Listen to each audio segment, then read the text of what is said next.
3 fires were ignited in 3 separate spots in Tampines and Lorong Halus on Sunday, all in the space of about an hour at around noon. This blaze, which was the size of 3 football fields, was the biggest. SCDF says these areas are among the hotspots across the island where numerous fires had sparked off this year.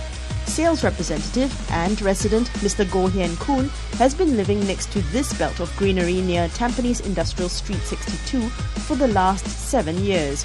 He has gotten used to bushfires occurring every year.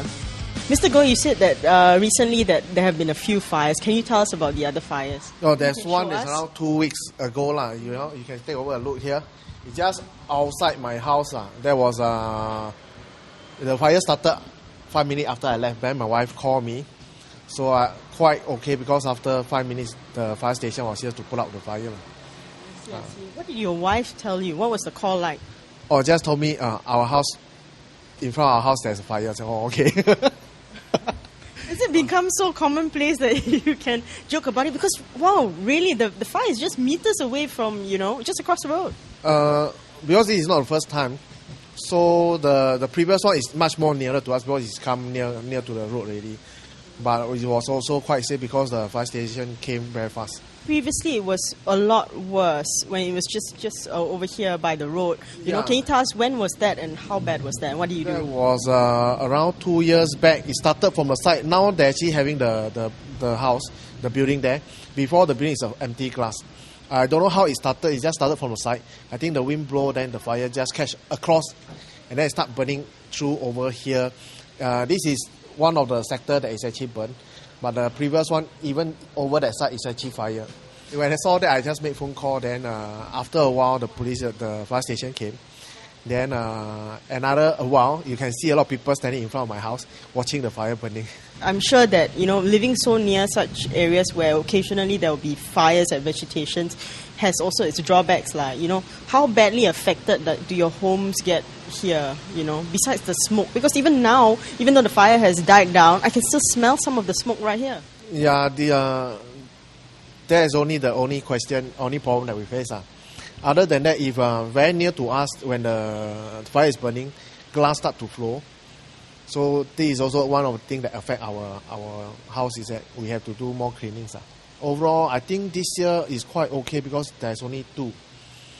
So I believe that it will be controlled because over that side they actually do something about become a place for people to do cycling. So more or less the vegetation there are quite controlled. It gets really, really dirty. Can you tell us a little bit more about how dirty it gets? We have to close all our windows, and then even we close all our windows, the grass still seep in because we still have gap here and there. So we need to mop our house a few times. Then when you came, is to start to see a lot of glass here that is after burn. Only thing that for our own house we have to mop 2 to 3 times.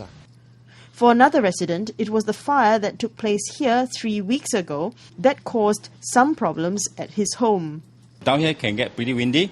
So that the last incident where the fire actually happened, so because the wind was very strong, so all the ashes was being blown into the house. So even such a small gap like the doorway, so the ashes pretty much dirty the entire room. Entire room just from one small gap? Yes, exactly, because the wind was very, very, very strong. So all the ashes, initially, because my wife actually didn't close the window, so and that day happened that she just actually did some vacuuming whatsoever. So after that, when the fire started and the wind started to blow, the whole house was covered with ashes. And then after which she closed the window and never knew that even the small little gap at the doorway, the ashes actually seep in. Yeah, so that's the reason why nowadays we put a towel at the gap there to prevent any kind of this kind of ashes from coming in. Because last time in the past it happened a couple of times, but that was very small little bushfire, and it was actually controlled within a very short while. But this time around it's really quite big, quite serious. Yeah. Are you concerned in any way? Because in a sense also, you're just across the road from the huge vegetated area. Honestly speaking, not so, because I guess we are too comfortable in Singapore, as in we are sure that anytime this kind of thing happen, the authority will send the people here within minutes, you get what I mean? So I think that in that sense, we are not so particularly concerned about our safety. Yeah, it's only, about this kind of ashes, whatever, that is the thing that we are concerned about, not as in to our safety directly, you get what I mean? I've been following the news quite closely, and I understand that the authority are pretty concerned about this, and nowadays they are paying more attention to this. Yeah, so I believe, and then again, it's also something that we knew the authority is doing something, so we feel safe. There have been 339 bushfires this year, and that means an average of 6 fires a day. That has kept firefighters on their toes. But it is this vehicle that has helped in some very hot spots. This is the tracked firefighting vehicle right here at Tampines Fire Station. And it's been deployed here because Tampines is actually quite a hot spot, especially in the recent spate of bushfires. And let's check out what this baby can do. Follow me.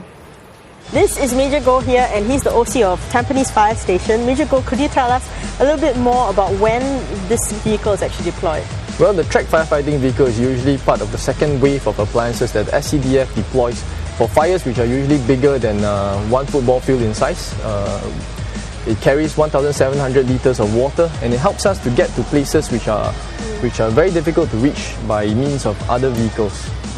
Tell us a bit more about the features. Okay, it's basically used as an equipment and personnel carrier to help the SCDF get to areas which are very hard to reach by other vehicles. Because of the tracks, it is able to traverse against tough terrain, actually. And what you see in this locker is basically basic firefighting equipment, hoses, nozzles and breaching that we use for firefighting.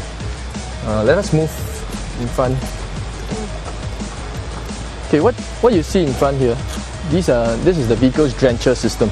It is used basically damping down operations. It actually sprinkles a stream of water and douses the glowing embers. And with the tracks going above the embers, it helps us to completely extinguish the fire and eliminate the possibility of a reignition of the fire.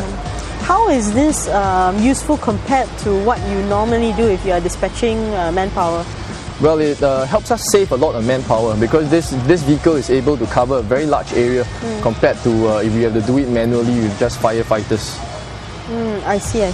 Saving like X amount of time, or? Yeah, it's faster and it helps us save a lot of manpower. Okay, what about, I understand also there's what does that jet do? Okay, there's a mounted monitor on top of the vehicle which is controlled using this remote control here. It allows us to get a jet of water stream directly into the seat of the fire, and helps us to completely extinguish the fire. Okay, how does it work? I noticed that you have also fog and stream, so what's the difference? The fog will be, the water will come out as a fog, and stream will be a concentrated stream. When do you use either? Okay, if you are working towards a large area, you need a fog.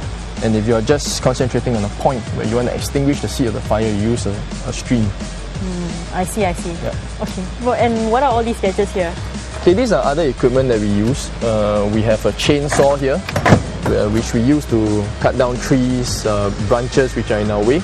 We have a water mist gun over here. We have canvas beaters. Okay, this is the more traditional way of fighting fire, bushfire. And we have small hand tools which help us to dig the topsoil and create fire breaks, actually, and torchlights, canvas buckets, etc. Okay, it's time to actually take this vehicle out for a ride and see what it's like. Let's go!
how smooth this baby can go.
Wow, that was quite a very interesting ride.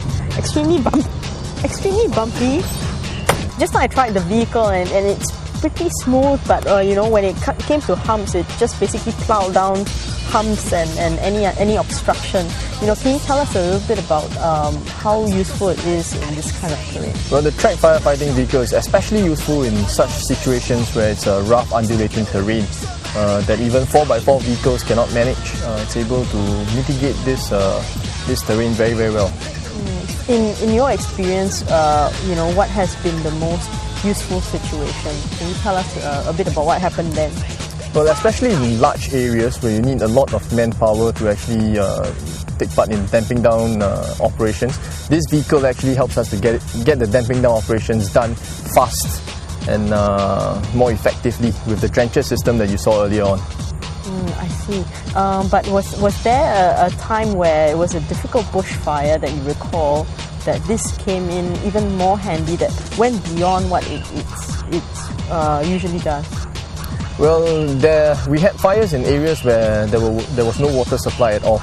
And actually, with 1,700 litres of water, we were able to traverse deep into the terrain and cut off the fire from the back and prevent it from spreading. So it came in really useful then, because if we were not able to get water there fast enough, without this baby, we probably won't be able to do that.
This plot of land here was all ablaze 3 weeks ago. Now check it out.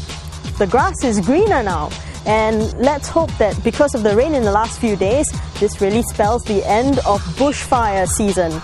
Well, we're all smoked out. That's all the time we have for you today on Point Blank. We'll see you again next time. Over and out.